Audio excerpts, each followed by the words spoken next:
Hey everybody, welcome back. I am bored.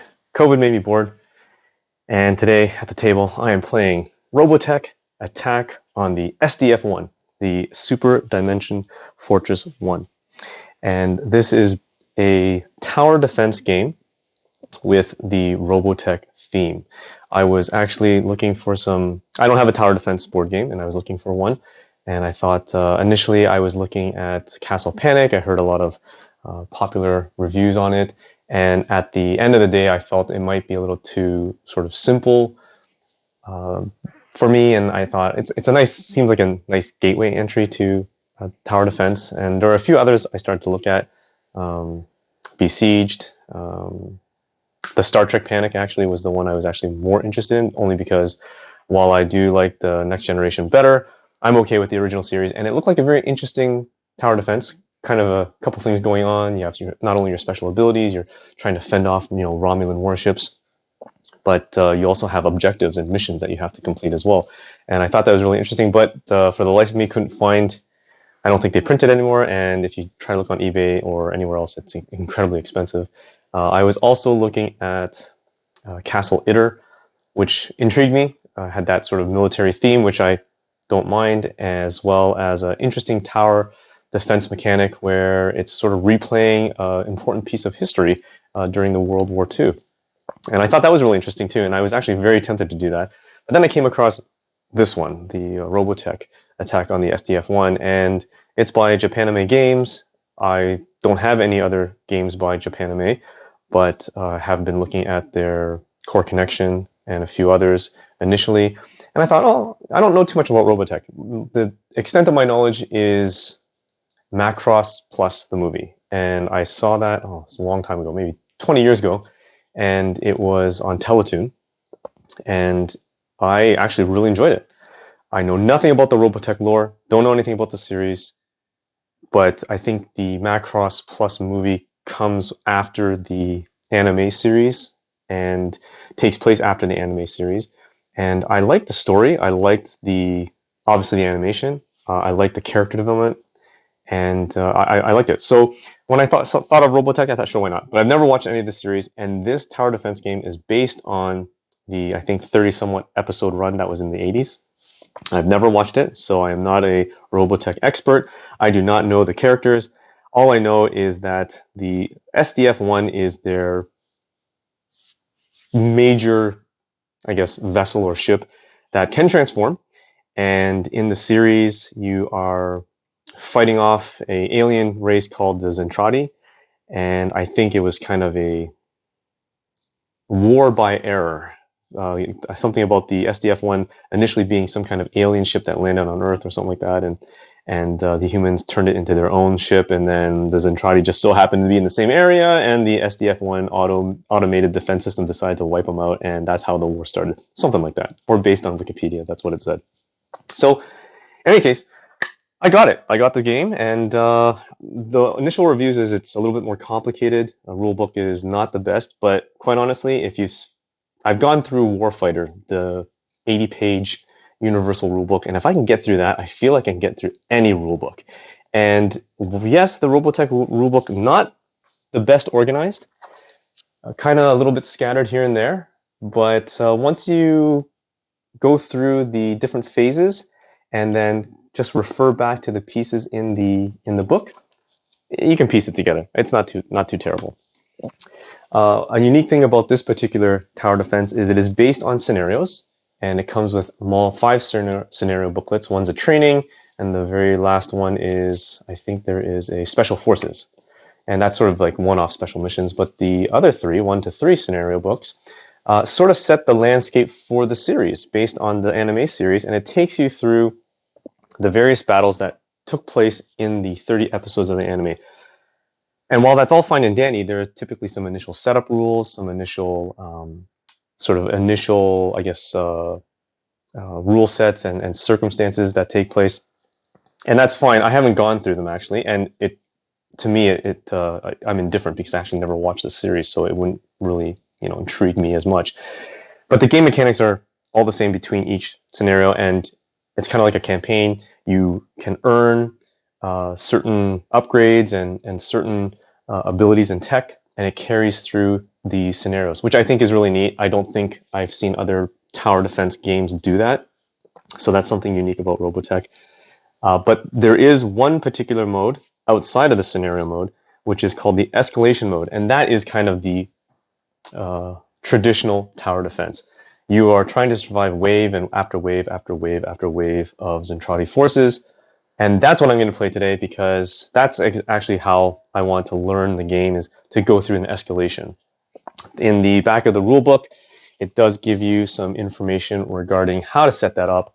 I don't think I can go through every single rule for this game, because even for myself, I'm not even sure I can actually explain it in a very logical order for you guys. But there's plenty of other videos out there. This is just me playing the escalation mode, not the scenario mode, the escalation. And the setup is in the back of the book.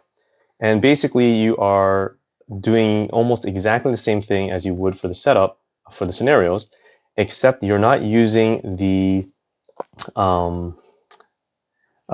invasion cards, Zentraedi invasion cards, and it doesn't appear that you're using the incident cards. So my variation is a little bit different. I will be using the invasion cards, and I will be using the incident cards. And also there's an escalation chart where on each round, you're trying to survive as many rounds as possible. You'd roll a 2d6, and based on the results, you would place the number of pods or cruisers or flagships onto the board in a random area. I decided to just sort of change the method of that, and I've decided to use the incident cards and invasion cards, and my variation is to survive 5 waves, and each wave escalates. Unlike the escalation mode in the actual rulebook, mine's a little bit different. I've played it a couple times. It works well. It comes pretty close to a sort of nail-biter between the SDF-1 being destroyed and barely surviving the forces. For this particular game, it comes with 7 characters, and comes with a danger board that you keep track of, and it also comes with this board here, which is the main board where you have your SDF-1 on the layout, and very similar to Star Trek Panic, if you know anything about that, you can actually rotate your ship. Your captain is the one and only character that can actually rotate the ship, and as you're rotating it, depending on the way you're facing, allows you to attack the forces that are in whichever area you need. And that's one of the things about the rulebook I think is a little confusing, is the way they define area. So the board is broken up into 6 different areas. The SDF-1 has, I think, 7 areas. And each area has 3, I'm going to say 3 sub-areas. So for example, we've got A2. This little triangular marker here is A2. That's the area.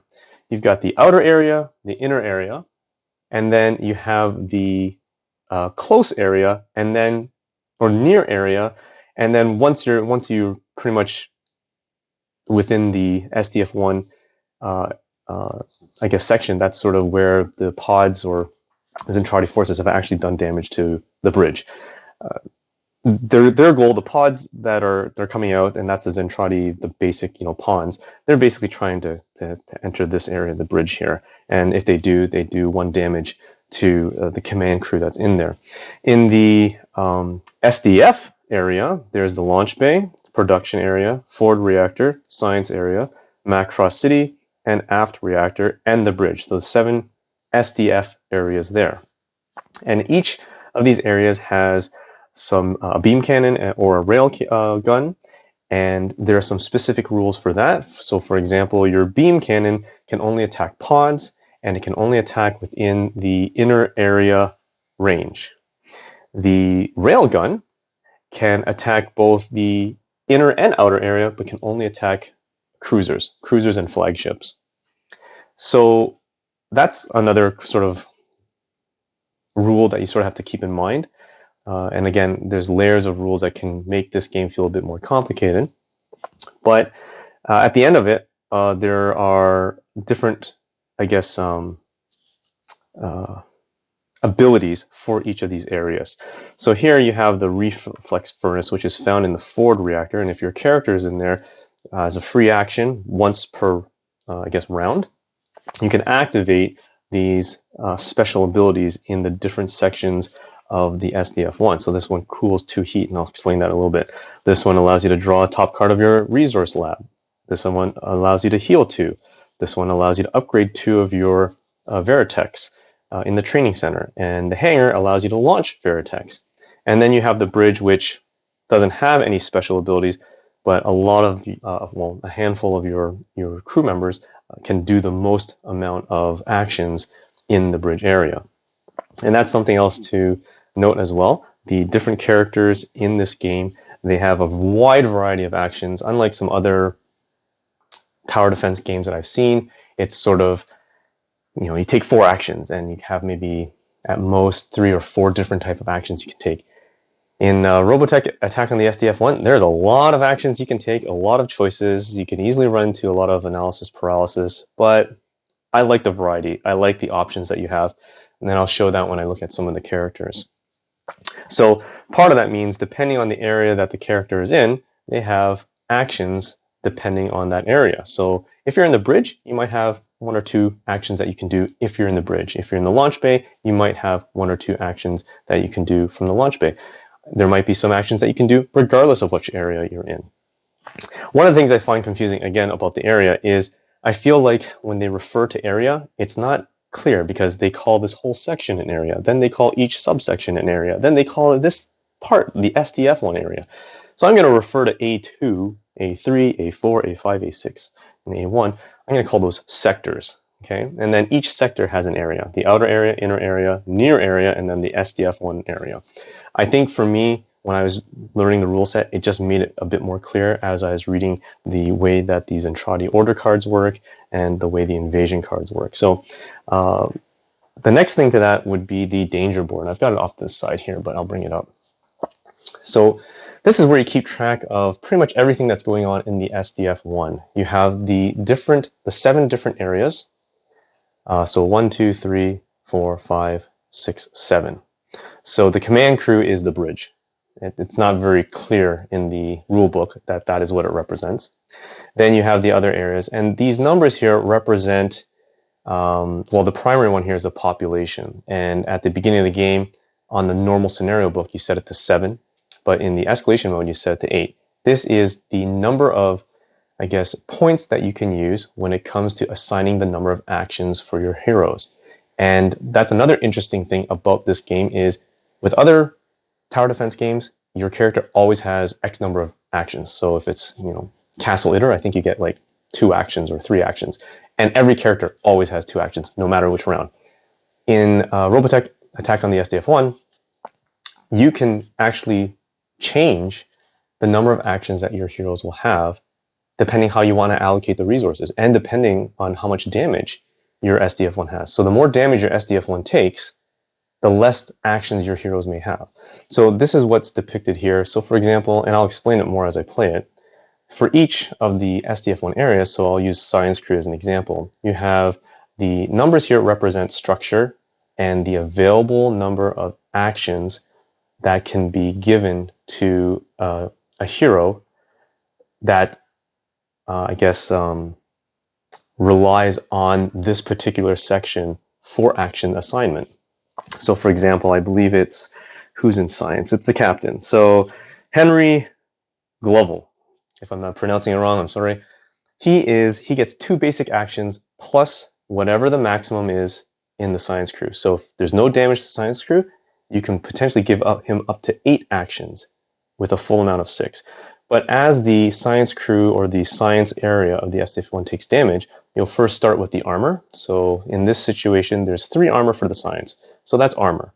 Then the beam cannon that's located in the science area, that would take damage. That would be the next piece. And that's structure. And then as your science area continues to take damage, Henry will then lose the ability for that maximum number of actions that he could be assigned.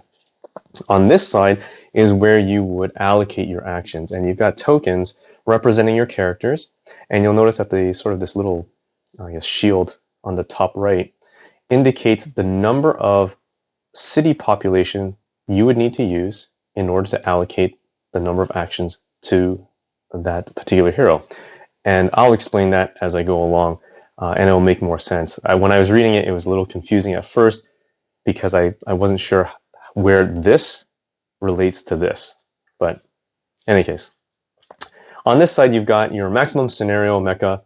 That's if you're using the scenario booklets. But in the escalation mode, you have full access to all the Veritech, Super Veritech, Destroids, and monsters. And those are your robot forces to protect the SDF-1. You also have your reflex cannon heat, and one of the neat things about this particular game is the SDF-1 does transform, and while it's in its robot mode, it has this massive reflex cannon. Again, I don't know much about the series, but apparently it's just crazy powerful, and it just obliterates everything in whichever sector you're pointing that reflex cannon at. So you'll be keeping track of a majority of the damage, how many actions you can assign, the reflex cannon heat, keeping track of the number of mecha that you have available to you, and loss conditions. During the scenario, there's loss conditions. Overkill is when a particular area of the SDF-1 is to take damage, and all the damage has already been assigned, and it cannot take any more damage, so that would be considered a loss condition.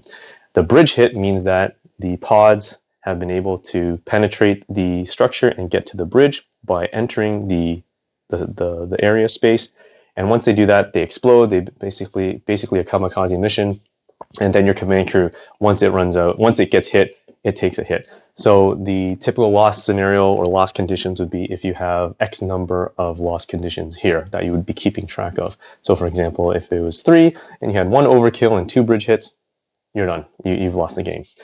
In escalation mode, for me, the way I'm playing it is if any one hero dies, or if any one SDF area takes an overkill. That's it. Yeah, it's over right away. So as I mentioned before, you get to transform this SDF-1, and one of the neat things about it is the little cardboard, I guess, transformed SDF-1 in battle mode, which when you do that, and the only person who can transform it is the captain, you would be placing it right on the battle line here, and it would be rotating. And I know it's kind of hard to see from the top-down view, but this is pretty cool. Putting together was very interesting. It holds very firm with the cardboard pieces. The cardboard is really great, and I want to sort of mention as well the overall quality. The board's really great. The player board's really great. The card quality, it's not too bad. It's got a very, very light linen finish, but overall it's quite slippery and glossy, but it's okay. And yeah, but look at that. That's pretty cool. I think I might even just, if I really am into this game, I might just buy like a plastic model set instead. Okay, so in terms of your heroes, I'm going to use an example. This is Rick Hunter. Again, I don't know who Rick is, but apparently he's a popular character. And you'll have several sections of your player board, which is, by the way, nice thick cardboard. I like that. You'll have a certain amount of health. You'll have the number, if you use an action to move, you would move this number of movement points. And for every additional movement you want to do, you have to pay an action for that. You can spend 1 action to gain a resource. Resources you can use to gain possibly tech or something that benefits you. And it has a starting location. In this case, Rick starts in Macross City.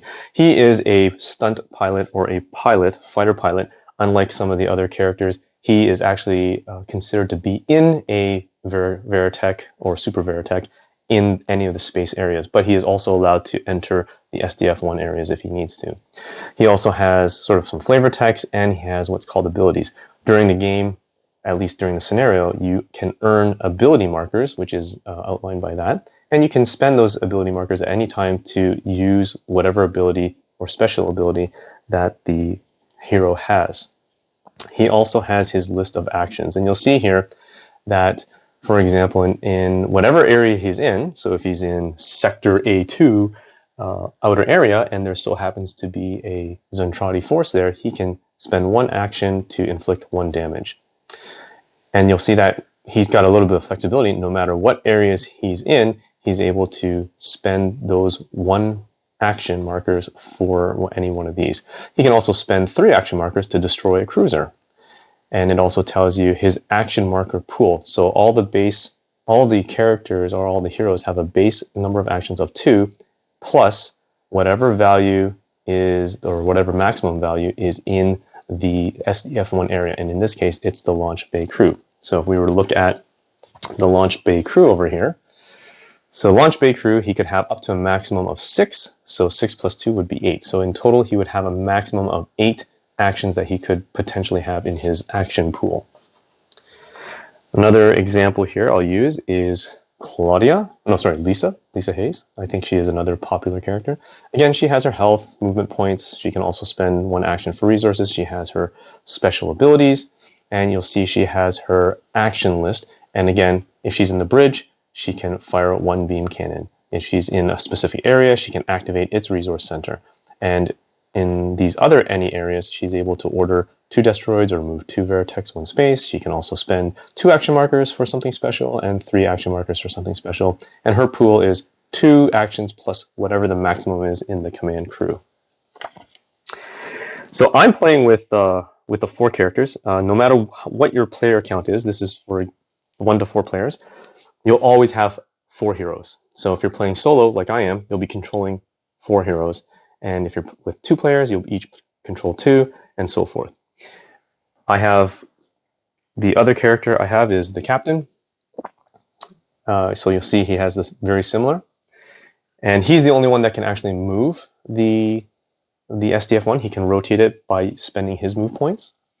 And you'll see that he has his special ability, which is spending 2 ability points to transform the cruiser to battle mode. He is the only one who can do that. So I find that when you're playing, you're going to have at least the captain, and most likely Lisa, and also Claudia Grant, because she's the only one who can repair the SDF1. She can repair structure, she can repair armor. She can also cool down the reflex cannon. So she has that ability. So I'm finding that a lot of the times I'm having those 3 plus 1 pilot, and out of the, I think there's 4 pilots or 3. There are 3 different pilots. There's Roy, Max, and Rick. So far I've been only just shuffling in 1 different pilot each round or each time I play, and they pretty much work the same. But I find that you at least need the captain, Lisa, and Claudia. You also have this very nice reference, which is really thick cardboard. I don't think I would think it's necessary for this to be cardboard, but it is a nice touch. It sort of gives you a breakdown of the sequence of play. So there are, when you're playing the scenario, there are 5 different phases. You have the story phase, where you sort of read the story, continue the campaign, review any objectives, and then you distribute or deploy Zentraedi forces. Then there's an upkeep phase where you're allocating your actions, and if there's any mecha, which is the Veritex or the destroids, in your construction area of the production of the SDF1, you get to deploy them out into either the hangar, or for the destroids, they actually go to any one of the areas of the SDF1. Then you have your hero phase, where you take turns playing your actions and getting resource cards, spending action tokens, or ordering mecha to do whatever the mecha cards, order cards do. Then you have the Zentraedi phase, where they attack. You'll be drawing 1 order card and following the rules for that. And then there's a cleanup phase, where anything that's been destroyed gets removed, removing any active tokens or any active cards. If you completed objectives, you'll claim that, transform the SDF1 at the end of it back to the cruiser mode, and if there's a first player token, you'll be passing it to the next person in your group. And there's also some reference for how the Zentraedi order symbols work, and I'll get to that as well as all the token symbols. There's quite a bit of tokens here, especially representing the Zentraedi forces, as well as the different statuses, as well as damage.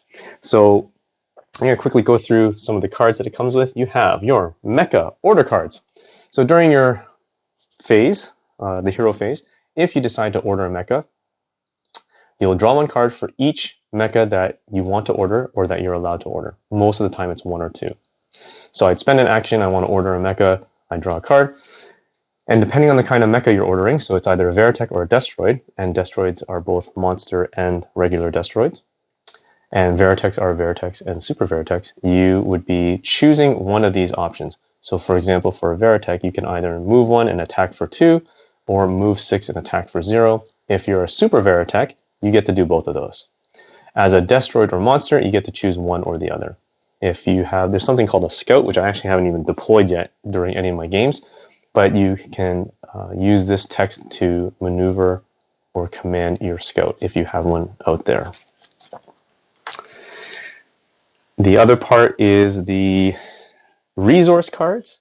So as you gain resource points, or I guess, resource points, you can draw.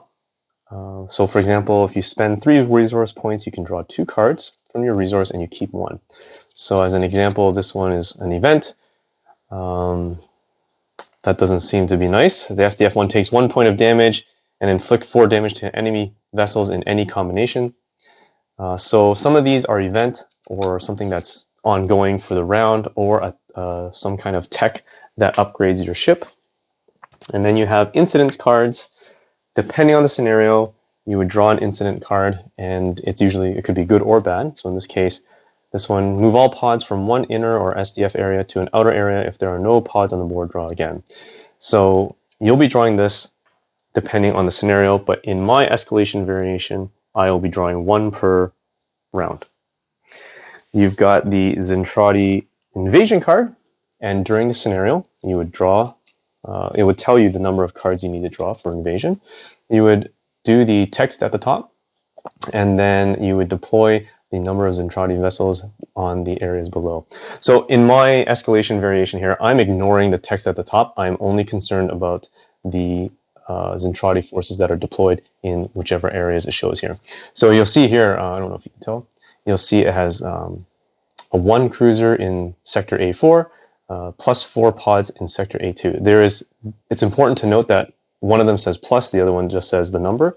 So for example, in A4, sector A4, which is right over here, if there was already a cruiser, and cruisers always get deployed in the outer area, if there was a cruiser already here, then based on this one, I would not add one.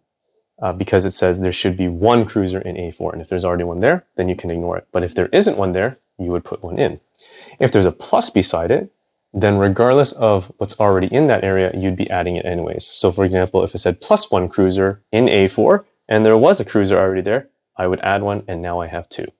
So same thing for the pods here, you'd be adding 4 pods in A area, or sector A2, and 2 pods in sector A5, the outer area. When you're deploying pods, you typically distribute them equally between the outer and inner area. And with cruisers and flagships, they always go in the outer area. And we've got our Zentraedi order cards. So Zentraedi order cards, you would draw 1 during the Zentraedi phase, and it gives you a bunch of symbols, and it explains to you in the rulebook, as well as your reference card, what these symbols mean. Every Zentraedi force has a specific emblem, and you would activate from top to bottom each one of those emblems following their action. So when I go through the game, I'll explain it to you as I'm playing. So what I'm going to do now is I'm going to get this board set up for my escalation, and I'll explain how my escalation variation works. So I will be right back. Okay, so I'm back. I've got my board set up. I've got my mecha order cards. I've got my incident cards, resource cards, the Zentraedi order cards, and the Zentraedi invasion cards ready to go. I have my pool of mechas on the danger board, and I also need my tokens representing my characters. So that's the captain, that's Lisa, that's Rick, and that's Claudia. Now, they actually come with these small stands So for example, Rick has this stand, and you actually plot them right in, and that way they can stand up on the board. But it's no good to you like that. So I'm placing them face down so you can sort of see where they are. And I've got my population for the Macross City is set right to the 8, and that's default for the escalation. You can make it harder by setting it lower if you want to. I don't know why you would, but you can. And you'll see I also have my reflex cannon heat marker at the side there. And I'm pretty much ready to go. I'm going to get my player tokens here. And right now, for the very beginning, when you're doing the initial setup, you do get 5 Veritechs in the hangar. In order for Veritechs to be out in space, they need to be deployed, and only your pilots can deploy them. And you also start with 3 Destroids, which are already deployed. And Destroids, as I understand it, are sort of, they're not flight. They don't have flight capabilities, so they can't fly into the outer or inner areas. They're sort of staying close to the hull of the SDF-1 and taking care of enemies as they come in. Now, as I understand it, Destroids can only attack in the same sector that they're in, and they can only attack the SDF area that they're in, as well as as far as the inner area. So they cannot attack the outer area of the sector that they're in, nor can they attack the adjacent SDF-1 areas. If it's a monster, I believe, can attack into the outer area and the inner area in its own area, and I believe it's adjacent area, but I'm not 100% sure. I have to double check the rule on that one. So you'll see that I've got my 4 characters and in their starting location. So we've got the captain and Lisa. They're both in the bridge, and Rick is out in space in Macross City SDF-1 area, and we've got Claudia, who is in production on the inside, and they're not in space. So it's kind of easier when they're standing up on their standees, but for the sake of this video, it's easier to see it like that. So in this situation, I've got for the beginning setup, you are allowed 3 ability markers, and that's represented here. And I also have my other tokens ready available to me, which include the resource tokens if I choose to get resources, as well as my damage tokens when certain areas take damage, and a few other tokens that I have. I also have my Zentraedi forces ready to go. Now, for the Zentraedi forces, because it's sort of randomized, you'll be drawing them out of this nice little draw bag that you have. And you'll see that, for example, the pods, these are the pods. You'll see that the pod has its sort of image, it has its emblem, which will be important when it comes to activating the Zentraedi order, as well as the number of damage required to destroy it. Now, in this game, there's 2 sort of states of destruction. When you hit enough, so if you hit this one for 1, it's destroyed. If you hit twice the number that it requires, it's considered annihilated. So what's the difference? If it's destroyed, you would flip it on its side or on its back, indicating that it's destroyed. During the Zentraedi order phase, it can still activate, complete what it needs to do, and then it blows up. So it's kind of like that last-ditch effort. It's been damaged enough to the point of core reactor overload, and it's about to blow up, and it just so happens to fire off a couple shots. Now, if I were to hit this with 2 damage, double the amount that is required to destroy it, it becomes annihilated, and it comes right off the board. It doesn't have an opportunity to defend, not defend itself, but to attack you or the SDF-1. The next thing we have are cruisers, and you'll see the cruiser in this situation has its symbol on the bottom left, the number of damage to destroy it, which is 4. So in order to annihilate it, you need 8 damage, and that's what it looks like if it's destroyed. And then you have the flagship, which are crazy powerful. They have their one and only symbol, and it takes 6 damage to destroy it, which means it takes 12 to annihilate it. So the very first part in my variation is you'll be starting off with the upkeep. And in terms of the upkeep, that's where if you have any Destroids or Veritechs in your construction, any mecha in here, you will move them in the respective space. So Veritechs always go in the hangar. Destroids can be assigned into any adjacent SDF-1 area. And then the next thing you'll do, according to the rulebook, you would roll 2d6 to distribute the initial Zentraedi forces. But what I'm going to do is I'm going to draw one of the invasion cards. So instead I'm using invasion cards, and you'll see here I have 1 cruiser in A3 and 4 pods in A6.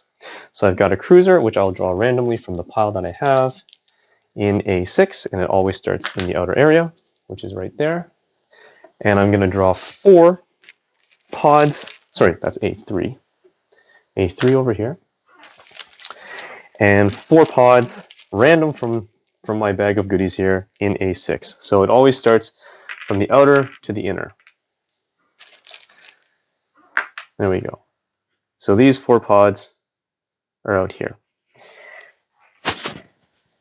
So that's sort of the initial setup. If I wanted to, I can draw one more. It all depends on how difficult you want to make this, but you can draw one more invasion card if you want as your initial setup. But I'm just going to try to keep things simple here. This is the initial setup, and now I'm going to go and assign my crew. So I have no damage on the SDF1, which means I have full allocation of actions for each of my crew members. So what I'm going to do is, I think I want Claudia and Rick to have more actions than the others. So I'm going to take my little representation here of Rick right here, and I'm going to put him right here on 3. Oh, sorry, on the action marker 5. So I'm assigning 5 additional action markers to his basic 2. So in total, he gets 7. The maximum I can give to him would be his base of 2 plus whatever the maximum is in the launch bay crew, which would be 6, because right now there's no damage. So in total, I could give him a potential of 8, but instead I'm only giving him 7 at a cost of 3 out of my 8 Macross population. So now I have 5 left. So what I'll do then is I'm going to assign Lisa the same. I'm going to put her here. So she's also going to get 5 plus 2. So she'll have a total of 7 actions. And her maximum pool could be her base of 2 plus whatever the command crew is, which is 6. So in total, she could have a maximum of 8 actions. So that's also at a cost of 3. So that is now 6 out of my 8 points, which leaves me with 2 points left to spend. And I'm going to give that to Claudia and the captain up here. So they each get +1 to their base of 2. In this situation, for both Claudia and the captain, their maximum pool could be, Claudia is 2 plus the production crew, which would be 6, again 8, and the captain would be 2 plus the science crew, which would be also 8. That would be their maximum. But in this case, I'm only giving them 3 at a cost of 1 each. So 1, 2, 6, that's 8 in total. I have spent my total population point, which is 8 at Macross City. At first, I had a lot of trouble understanding that, but after reading it through and giving a quick play, I got through that. I don't think a lot of the videos out there explain that correctly, so hopefully that made some sense. If not, I'll be doing it again on the next round. So at this stage, we can start assigning our actions, right? So let's see, and we're using these action tokens, I don't know if you can see them here, to represent the actions for our heroes, and Claudia gets 5. And 7, sorry, she gets 7. And so does Rick. He's going to get 7. 1, 2, 3, 4, 5, 6, 7. And then Henry and Claudia each get 3. All right. So this is where now you get to choose. You can choose who gets to go first and go clockwise order. So I'm going to start with Claudia because I'm going to start with the ones that have the least action to take and see what we can do with them. So Claudia has a couple choices here. She can construct, and she's more of the repair and I guess build person. She can repair damage and she can build mechs. So right now we're going to use one action to go ahead and construct 2 destroids. So I spend 1 action, I'm going to pull out of the pool 2 destroids, and they go right into the construction area of the production area of the SDF1. I'm going to do another action to order 2 destroids. So I have 2 destroids in this area. Sorry, 3 destroids. I'm going to order it. So I'm going to order this one first, and I'm going to draw 1 order card for each destroid. So here I have, and I'm looking at the destroid, I can either choose 1 damage or move 3. And because it doesn't go into space, it'd be moving around the SDF-1. So I'm going to keep it where it is, but because of my destroyed range, I can actually attack one of these 2 pods. And I'm going to attack, I'll attack this one. So it takes 1 damage to destroy it. So I'll flip it over, indicating that it's destroyed. That's my first destroyed. I cannot order him again with Claudia. When it's the other hero's turn, I can order this destroyed, but she can only order 1 destroyed during her turn. So to indicate that, I'm just going to flip him over to note that I can't order it again. So I'm going to draw another Mecha Order card, and I get to move 2, attack for 1, or move 3. So I'm going to move 2 and attack for 1, and I'm going to use this destroyed right here. I'm going to move him 1, 2, because he can move adjacent. 1, 2, and he's going to attack for 1. Now I have a choice here. I can attack the one that hasn't been destroyed, or I can attack the one that is destroyed, and that would annihilate it. So I'm going to annihilate it. So I'm going to blow it right out of the sky. It didn't stand a chance, and then I'm going to flip this guy over to indicate that I have ordered him already. I could spend my last action with Claudia to order 2 more. I still have 1 destroyed. I could order him, but let me see. I don't think I'm going to. I'm going to spend that 1 action that I have, spend my last action to gain a resource token. So I'm going to gain a resource. And that's it. That ends Claudia's turn. Now I'm going to move to the captain. Let's use the captain. So the captain has 3 actions that he can take. He can fire a railgun if he's in the bridge. He can get an evade token. An evade token allows you to avoid 1 damage when it's the Zentraedi attack turn.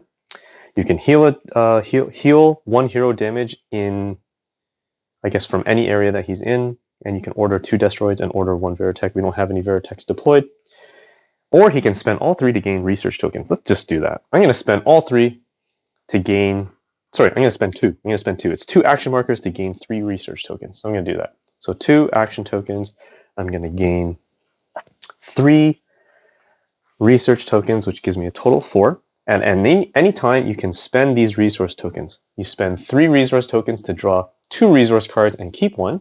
Or you can spend 5 resource tokens, draw 3 cards, and keep 2. So I'm going to spend 3. So I'm going to spend these 3, and I think I didn't shuffle this well, so I'm going to give this a quick shuffle from the last time, and then I'm going to draw 2, and I get to keep 1. So let's see what I have. I've got an event, 2 event cards here. Replace 2 pods with Veritechs and 2 more pods into Veritechs for 1 ability token or 1 ability point each. Or the SDF-1 takes 1 point of damage from space to all areas and inflict 4 damage to enemy vessels in any combination. Isn't that the one I showed you guys? I think so. So let's go ahead. Let's do that one. So we'll take 1 point of damage to all areas. So over on my damage board, I am going to take 4 damage to armor in total to each area, to 4 areas. 1 point of damage to all areas. Sorry.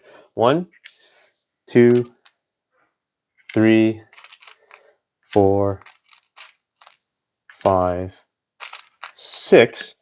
Now the question is, does the command crew take damage? Because it's on the bridge. It's technically considered an area, but it has no armor. And if it takes damage, anybody in the bridge also takes damage. So I'm not exactly sure how to read this card, but it says SDF-1 takes 1 point of damage from space.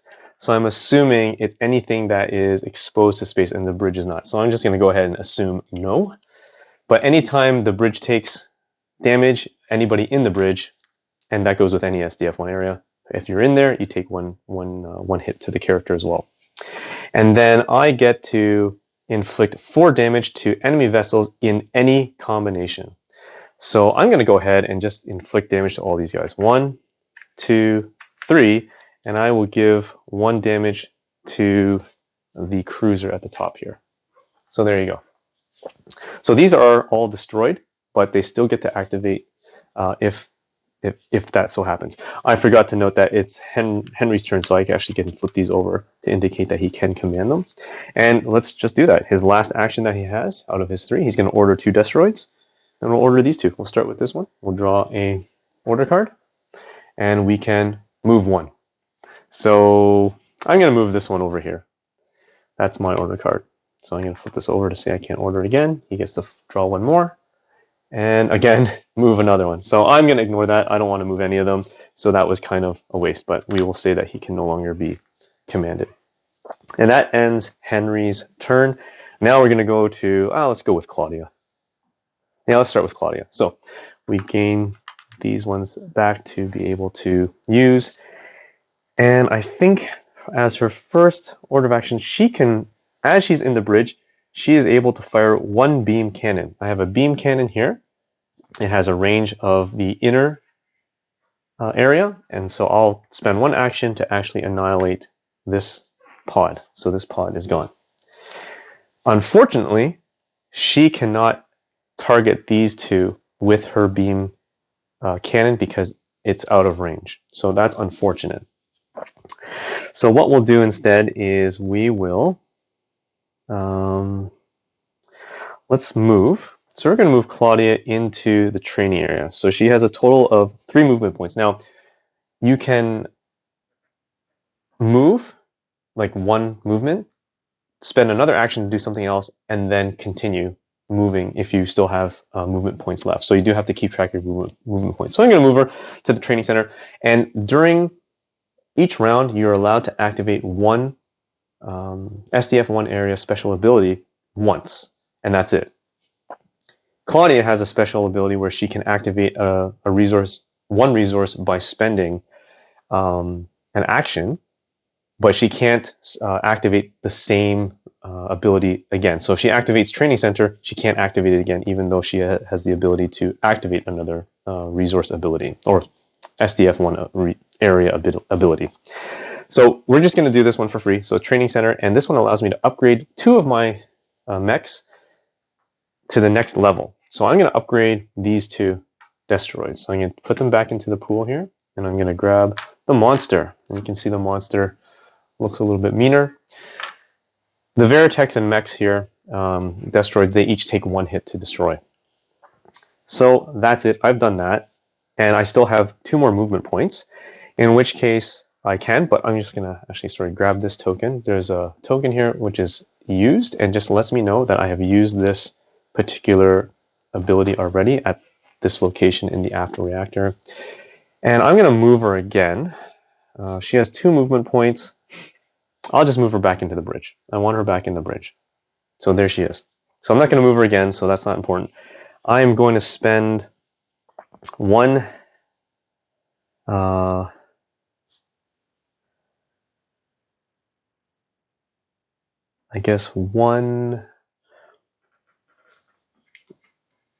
going to spend 2 actions to gain 2 more resources, and I'm going to spend those 3 resources to draw 2 resource cards and keep 1. So I'm going to draw 2 resource cards, and what do I have here? Oh, there are events again. Add 2 destroids to any SDF1 area, or use this card to cancel the effects of the Macross City Overrun Zentraedi Invasion card. Don't think that applies to me right now. The SDF1 takes 2 damage to each forward area. Apply 4 damage to Zentraedi capital ship in either forward area. No, that doesn't apply. So I'll do this one. Add 2 destroids to any SDF1 area, and I will use that. So I'm going to add 2 destroids. So it doesn't say from what's in construction. I'm going to just take it from the pool. And I'm going to add 2 destroids into any SDF1 area. And I think that's it. I don't think I'm going to use too much. I'll spend 2 action markers to reveal the top Zentraedi order card just to see what I'm in for. So this one says, let's see, I've got, this is a threat, it's not going to do much. This one's a threat because it's going to hit me for 2. And the cruiser, it would be this one here. It's going to rotate 3 sectors and do 2 damage to the SDF1. That's what those symbols mean. So, okay, so I'm going to try to, I'm not too concerned about this. I'm going to try to take out that cruiser. So we're going to spend my last action for Lisa to gain a resource. The first round tends not to have too much going on because of the waves haven't started yet. But if we added a second invasion card during setup, you would have more to deal with. So it's Rick's turn. Rick is going to move. He's going to move for 3. So let's, actually, you know what? We're going to spend 1 action, no matter what area is in, he can launch 2 Veritech. So I'm going to launch 2 Veritechs from the hangar, and they can go into any adjacent space. So we'll put 1 here. We'll put both here, actually. And I think I'll spend another 2. Sorry, spend another action to launch another 2, and I'll spend them here. I'll spend it here, and I'll spend it here. So that's in this area. And then I'm going to spend an action to order 1 Veritech.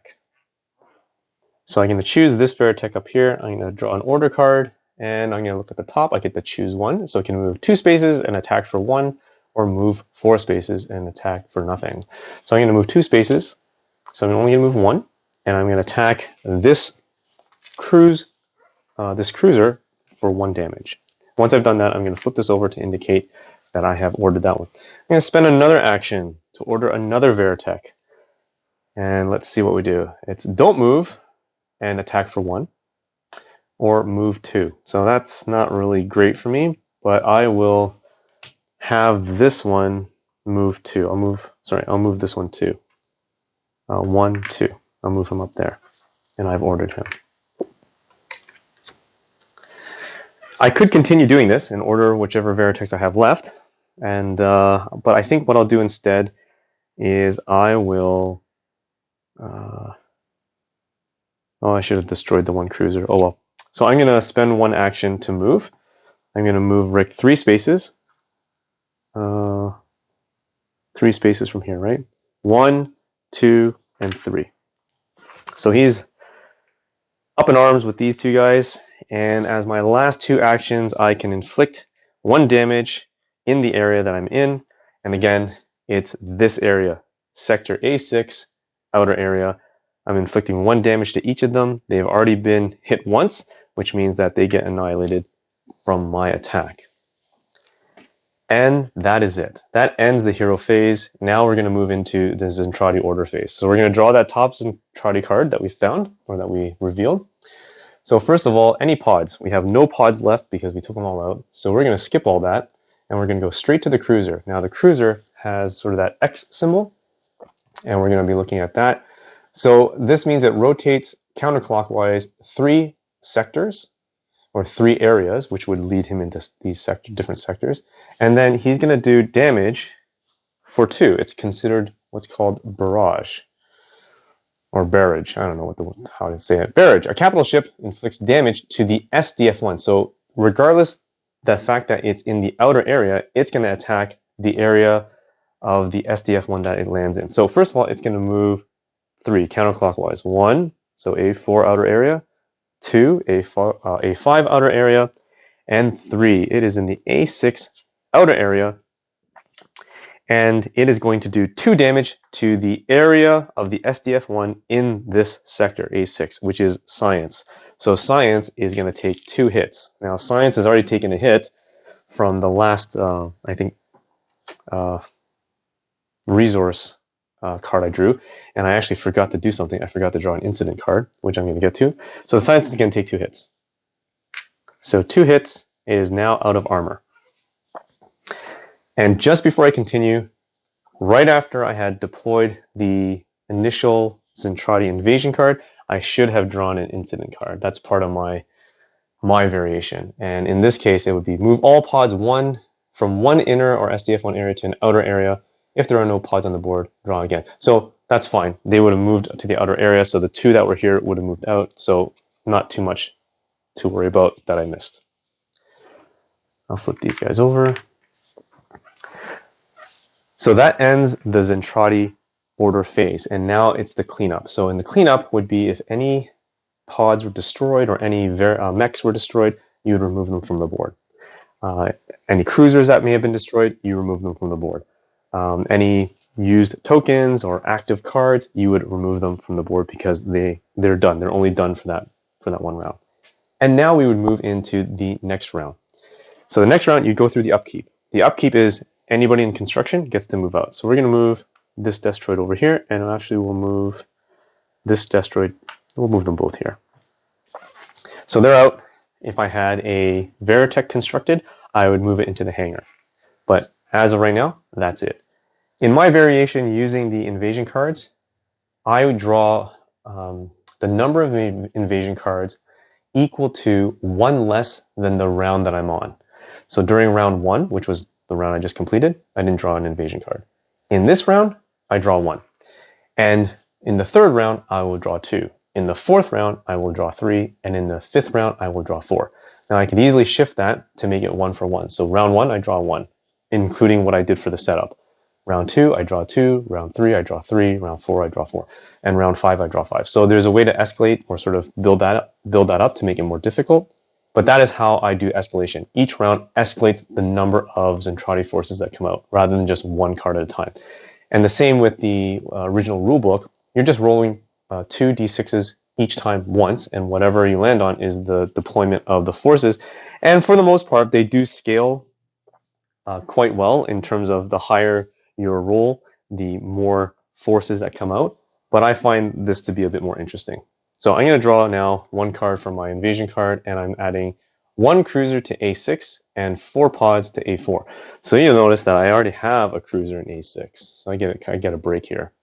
And I do not have to add an extra 1, but I do add 4 pods in A4.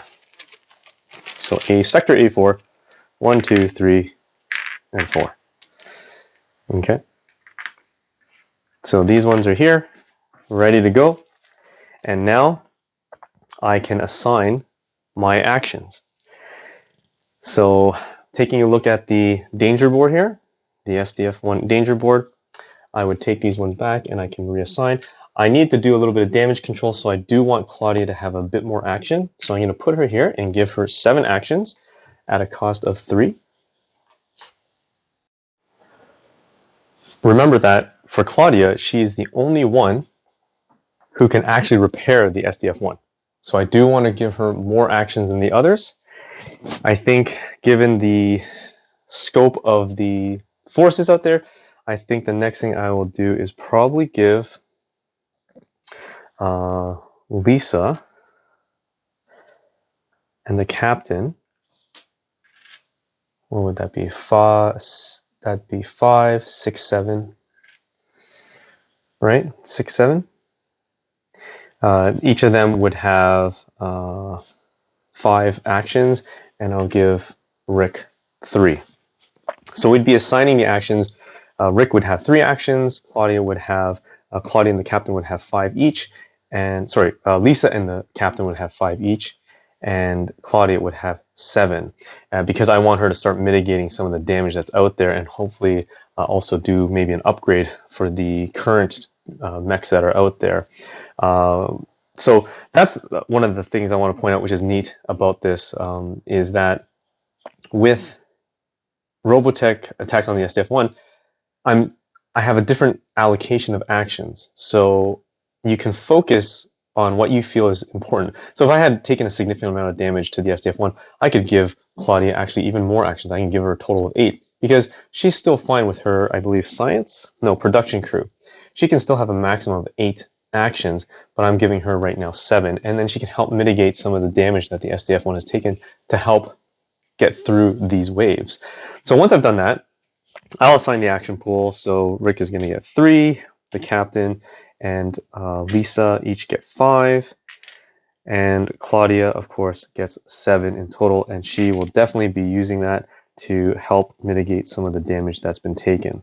So there's 7 right here. So I'm just going to put on this side over here, and there we go. The next thing I would do is draw the incident card, which I missed the first time, and we get move any 2 active Veritechs into outer area 6. If you do not have at least 1 Veritech to move, draw again. So move any 2 active Veritechs into the outer area of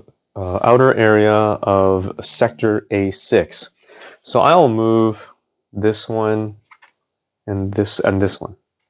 I'll move these 2. They're going to be with Rick, and that's it.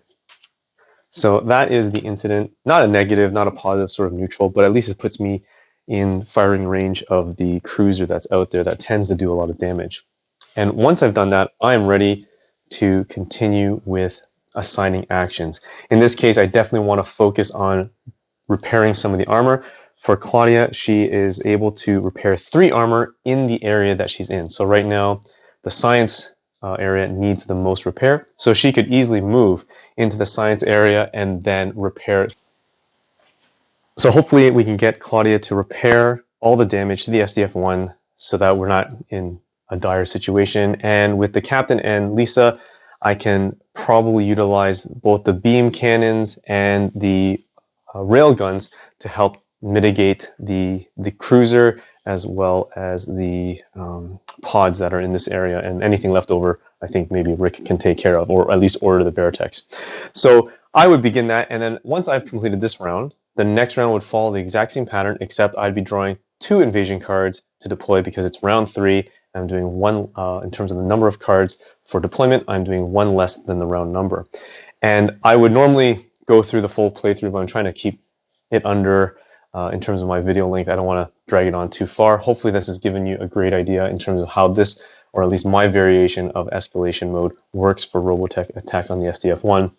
And my overall thoughts generally for this game, I like it. I'm not a huge Robotech fan, but I can imagine that this Robotech game plays well with Robotech fans who know the story, who's watched the series, and hardcore fans. And I think if you went through the scenario book, you would see that it might, be nostalgic. And for crying out loud, I didn't even get a chance to show it, but I'm looking forward to transforming into this guy, into the battle mode, so I can do some serious wipeout. And if that were to happen, if I did transform him and I was aiming, let's say, for example, I had managed to turn the SDF-1 into this direction, and let's just say I was able to transform it into battle mode facing this way. So right now, the front arc covers sector A4 and A5. And if I were to fire the reflex cannon, I would have to roll 2d6, and depending on the roll value, so it's 1 to 12 obviously, I would be looking at the danger board and I would increase the reflex cannon heat to that amount. And when I do that, there are some negative consequences that could take place up to the point of damage, even to the point as a complete misfire. So as an example, if I were to fire the reflex cannon, I would choose one of the 2 sectors. It's either A4 or A5, and anything in the inner to the outer gets completely annihilated and wiped off the board. So here I rolled a 9, and the reflex heat would go all the way up to 9, in which case all areas take 1 damage. So every single area of the SDF-1 would take 1 damage. And again, I'm not sure if that also counts for the command crew, because that would consider a bridge hit, and I don't think that's right because there's no armor. So I'm going to play it as if it wasn't, but that's what would happen. And in between rounds, the reflex cannon does not cool down. It's up to either Claudia or the captain, or using the special ability of the forward reactor to cool down the reactor or the reflex heat so that you can fire it again. Because obviously, if I were to fire 1 more time, actually, I'm not sure. If I were to fire 1 more time and I get 5, it would increase it by 5. And I would be a complete miss. I believe this is the add-on. I don't believe this is 5 to go back down here. That doesn't make any sense. It's the amount of increase for your reflex heat. So I think overall, this is a really fun game. It's engaging. There's lots of choices to make. I like the fact that every round you don't have to have the same number of actions. You can assign and allocate different number of actions to the heroes that you feel would help you the most. I like the fact that you're keeping track of damage to the SDF-1, and depending on the amount of damage, can affect your action allocation pool per hero. So I think that's really interesting. And again, for hardcore fans, I think this is a really fun game. And I think this is a nice twist, a nice take on the tower defense board game mechanism. And I think the theme flows really well here. I don't mind that all these Zentraedi forces and your Veritex and mechs are represented by tokens. I don't think this is necessarily a miniature required. I like the battle mode cardboard, and it's thick cardboard. It stands really well, and it looks great. It has a nice table presence. And overall, I think the gameplay time, anywhere between, at least with escalation mode, it's taken me maybe about an hour or so. And I think the scenarios can play up to 2 hours, depending on the complexity or depending how difficult they are. And you can easily scale the difficulty in this if you wanted to make it more challenging, or if you want to make it a little bit easier. You can lower your population, at least for escalation mode. You can lower the population amount, so it makes it harder for you to assign actions. Or if you want, you can change the rules a bit. There's lots of flexibility here. And at the end of the day, I do like this as a tower defense game, and it is fun. And I think that it's something, at least for me, satisfies the tower defense board game itch that I had. So thanks for watching. Hope you enjoyed this sort of quick run through of my variation of the escalation mode for Robotech Attack on SDF1. And until next time, stay bored.